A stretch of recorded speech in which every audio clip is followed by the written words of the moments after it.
Hey guys, thanks for joining me this week on For All Things Lexington. It's the only show dedicated to Lexington, South Carolina. Here, you'll hear me talk to people, groups, bands, and organizations about where to go, what to do, and who's who in and all around our beautiful Lake Murray. I'm your host, Angela Barrett, and this is For All Things Lexington. For All Things Lexington has been brought to you in part by Lexington's Icehouse Amphitheater, the outdoor entertainment and event venue for fun, family, friends, and gatherings. Event schedule at icehouseamphitheater.com. Hey guys, thanks for joining me again today. I have Walker Brewer, that's a mouthful, Walker Brewer. He is the director of the Icehouse Amphitheater here in Lexington. Thanks for being here. Thank you for having me. You are a busy man because that amphitheater is hopping all the time. Yeah, we're excited. Keep it busy. Keep downtown and Main Street going. So let's first talk about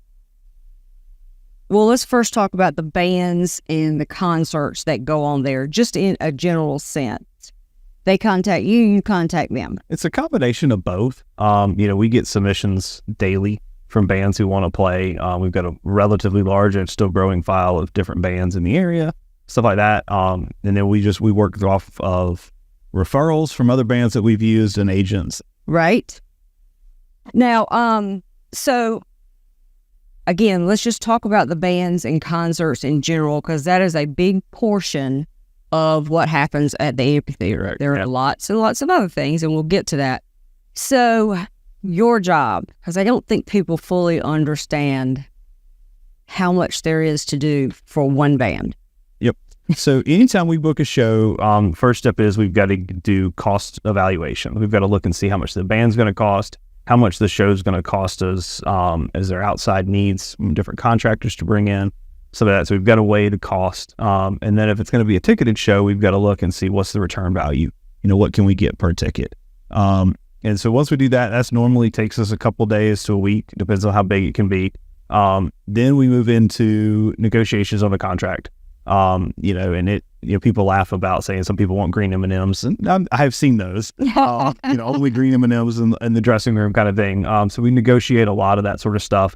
And just depends on who the artist is. I mean, I've had negotiation processes with offers take 2-3 months. Sure. They're just working on other things, especially nationally touring artists, because we're trying to find a time when they're going to be near Lexington, South Carolina. Sure. And make that happen. And then, we move into, after contracts are done, move into announcement, radio marketing, digital marketing. Facebook's a huge avenue. Facebook and Instagram, a huge avenue for us there. So it's, and then you hadn't even touched the day of the show yet. Right. Because that's a whole nother ballgame. But you have to get ready. You have to prepare in advance for it. So let's go back to,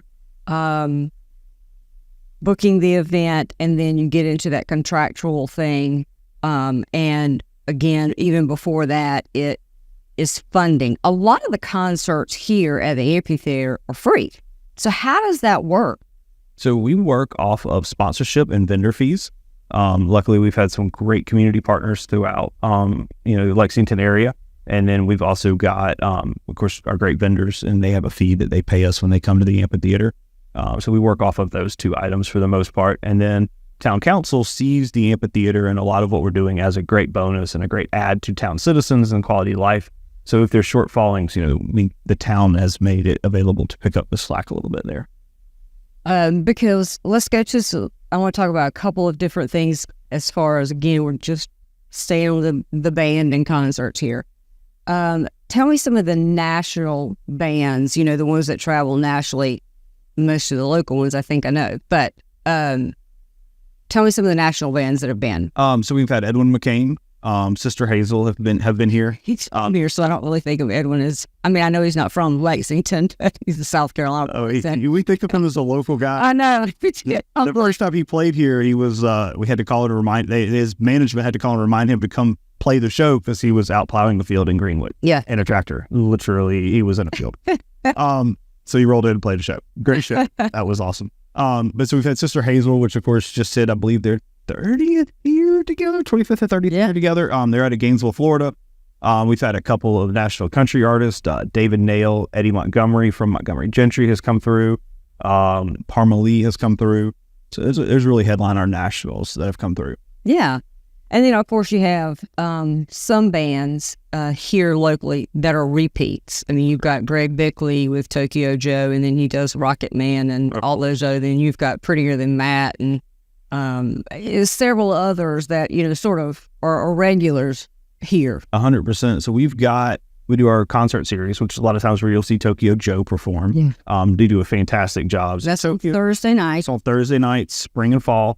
We just wrapped up the spring, so we'll be getting ready to gear up and get the fall series announced here soon. But like I said, Greg, the Root Doctors, Under the Sun's another local band. We've really hit some great local talent here. I mean, this year Hijacked was another successful act for us. Prettier Than Matt, which is normally an acoustic duo, brought their full band version out. Right. Plus, kicked off the concert series, and that's a treat. Getting to hear them. And Fringe Benefits band was a big one. Fringe Benefits did a great job for us. I mean, I'm trying to remember who else was out there. Yeah, it's 8 weeks. I know, it is. It's just a lot.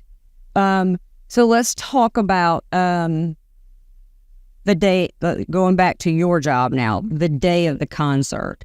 There's loading and unloading equipment depending on how big. I mean, I'm just going back to some of the bigger productions, not nationally, but let's just take the Rocket Man. Holy moly, at the equipment that has to come in for that. For sure. And you have to arrange all that. So it kind of works through that we do. the day.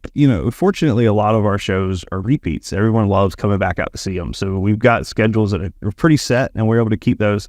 Which makes it easier for us. Right. But yeah, Rocket Man, so I'll come in. I normally get in on a show day sometime about 7:30. Depends on how quick the carpool line moves at my daughter's school. Enjoy that drop off. I was say that is AM. That is AM, yes. So we come in. I normally aim to be in about 7:30 AM. We'll start getting the venue signage out. We'll start getting things set up. Being outdoors, we can't leave our ATM outside all the time. We get the gates open so food trucks can arrive whenever they need to. Of course, the beer truck, that kind of stuff. And then we work production, like for Rocket Man, they start coming in at about 8 o'clock in the morning because there's some set pieces that come in with that. He makes it a very elegant looking stage, as Elton had throughout his whole career. Sure. Does a great job mimicking that. So production will work 8:30. They'll get production loaded in until about noonish. And then you'll start seeing the band come in shortly in the afternoon. Right. And some of those productions, I think that being one, there's a whole different lighting crew. Correct. So you'll have an audio crew, a lighting crew. Rocket Man show, I mentioned, we'll have a set crew. Yeah. So you've got three to four different crews coming in with each group. It's in the timing of that, the lining that up. Right. So now you mentioned, M&M's in the dressing room. Where do they get dressed? So there's a door theater. Yep. So there's a little hidden room underneath the bathroom building. That is our green room. So we've got a dressing room and a private bathroom down there for them. That acts as a little storage area for us as well too. But we've got some couches and a table. So we hide it away, a little hidden gym. Yeah. A little space to get ready for their show. Oh, good. Because there's been times I'm wondering, like, are they changing clothes in the back of that, what would be a cargo van thing? And sure, some of them do have air conditioning. But I'm like, that's got to be miserable. It's hot out here. No, we do have a green room. My background is traveling production. So whenever I started this job, I made sure that the bands had a spot to be comfortable. Yeah. They had a spot that would be somewhere for them to relax, not inside of the back of a truck. Right. Yeah, putting in makeup on would be interesting there. Let's talk about some of the other events that take place. We've covered the bands and the concerts, which is a lot of what goes on there, but there's movie night. Mm-hmm. Again, that's free. Yep, the movie nights are free. Once again, those kind of are fill dates on our calendar. We're just really looking for something fun to do, and if a good movie's out, starting with those, it takes a little while to work on getting the licensing requirements. I've got to purchase a license to show the movie. Some of that is negotiated onto, so we have to pay a licensing fee, and then we, of course, have the projector screen and all that. We have to set up for those. Now, is that something that the town of Lexington already has, or the amphitheater owns? However, so we own the screen. I do rent the projector. Sure. There's several reasons why we do that, but mainly because of the projector. Storage would be storage would be one. If the projector messes up, the guy we rent from has several. Yes. So that way, we have backups Oh, yeah. available for us. Yeah, absolutely. So some other things.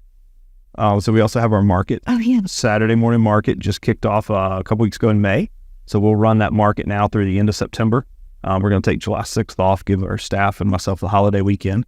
But we're excited. We average over 40 different vendors, and this is everything from produce, meat, eggs, plants, and then you have your artisan crafts. So you have handmade jewelry, pottery.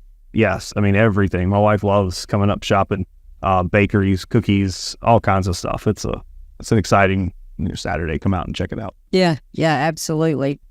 Now, I'm not going to be the first person to say this. You probably see this a lot and are probably told to your face, parking sucks. But parking is a challenge. There is 1,000 public parking spots within 2 blocks of the amphitheater. Right. It's not right at the front door No. of the amphitheater. But really any concert venue I've ever gone to, unless it's built out in the middle of nowhere, doesn't have that Right. available. So the town, we've done a great job since I've been here. We've opened 2 additional parking lots up on Church Street. There's plans for additional parking off of Butler Street with the new hotel project coming to Main Street. So that will also give us additional parking as well. We strive to make sure our sidewalks are clean, they're well lit. So hopefully it's a 2-block walk, but it's an easy 2-block walk. Right. And I really am kidding with you because this is not Atlanta. We're not walking city block. Correct. We are walking the town of Lexington blocks. Please park, get over it, and walk on down. As someone whose job is tied to economic development and economic, every time someone tells me there's a parking or a traffic problem, I'm like, okay, cool, I did my job. Yeah. Right. I mean, we're going to fix and deal with issues, but it means people are excited to be in Lexington. Yes, absolutely. And there are people who are going to complain about everything, no matter what you do. And, those are the ones that like, look, get here earlier or don't complain. Yeah. And again, we're not in Atlanta. No. And it's all free parking too. Right. Right. So let's talk about the vendor first at the market. So, they pay a fee to come in, so that helps. Yeah. Because the market, unless you're buying something, is free to the public. Correct. Yep. And it is a great market. I mean, it's just gotten bigger and bigger. Yep. So when I took over the market, it was in the Lexington Square, which is adjacent to the county courthouse. Right. And I think we averaged under 10 vendors a week when I took it over. And that was 2017. And I don't know that a lot of people knew about it. I don't think a lot of people did either. Like I said, that was my first summer here. Bless your heart. I'd never run a market before in my life. So there was a lot of learning going on that week there. So we did that year. So we did that there. The next year we grew a little bit. And then in 2019, we made the move and rebranded it to become the market at Icehouse and moved it to the Icehouse Amphitheater. We felt we had a brand with the Icehouse Amphitheater and wanted to share it with the market. And that's where we saw the market really grow. And then council saw it grow as well, and we were able to add the pavilion. And during construction during 2020, opened in 21, which has really become a great spot, a great symbol for the market. Yeah, and it really is. And, being right here downtown, I mean, if you want to go into some of the shops after you've finished or go have lunch or whatever, go to one of the parks. You're right here. You're already here. Correct. Yeah, it's a great time. So the vendors that do the food and the beer and all that kind of stuff for the concerts and stuff, again, they pay a fee, and that helps out for us to be able to enjoy free concerts. Yep. But a lot of those are your restaurants and bars here on Main Street. Correct. I made a real effort when we first started. I wanted to look at things differently than most venues did. An example of that is I didn't want somewhere where you felt like you had to save money to go to a concert and be able to afford to eat and drink. I jokingly say I'm not the $12 beer place. I worked really hard with our vendors when we first started writing our policies and stuff. I said, I want this to be somewhere where you can go get a $4 beer, $5 craft beer. And our vendors were receptive of that. I think we set everything up where, everybody has a great night and it doesn't hurt a family of 4 to come out and get dinner. Worked with our food trucks as well, bringing those in. And like I said, the main one is like Cake Cowboy, Old Mill Brew Pub, and Nick's Pizza are beer vendors. They're local.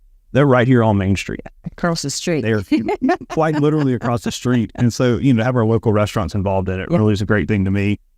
Food vendors, we've got local. food vendors come out. Sully Steamers, Diablo, Southwest Grill. Yep. I just blanked on their name. Salsaritas comes out too. Yep. They've been out for a while with us. So we love having our local Lexington restaurants out as well. And then of course we try to bring in some good food trucks as well. I think, and I've said this 1,000 times, being one of Lexington's biggest cheerleaders, I have thoroughly enjoyed, one, getting to know the owners of the different places, restaurants and, boutiques, shops here on Main. But to watch them work together with you and with the town is amazing. I mean, I just stand there and go, there is nowhere else. Oh, it's absolutely fantastic. I take great pride in our Main Street. When we started the amphitheater, there were 3 restaurants on the 100 block, and Main Street Cafe closed the month we opened. Now we're looking at 8, and we're about to open 9 and 10. Right. Actually, no, 9 just opened with Multivino.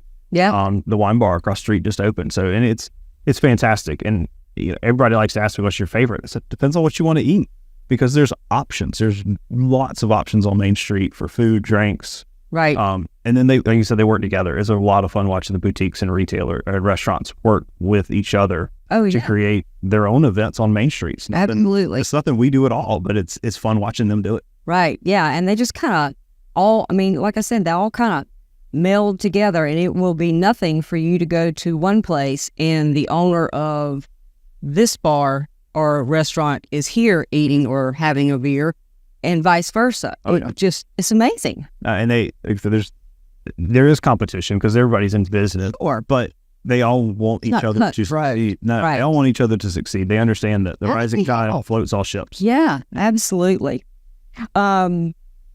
So what is the most rewarding part of your job? So I love during an event, knock on wood, if I don't have anything to do, it means we planned it well and it's being executed well. Has that ever happened? A few times.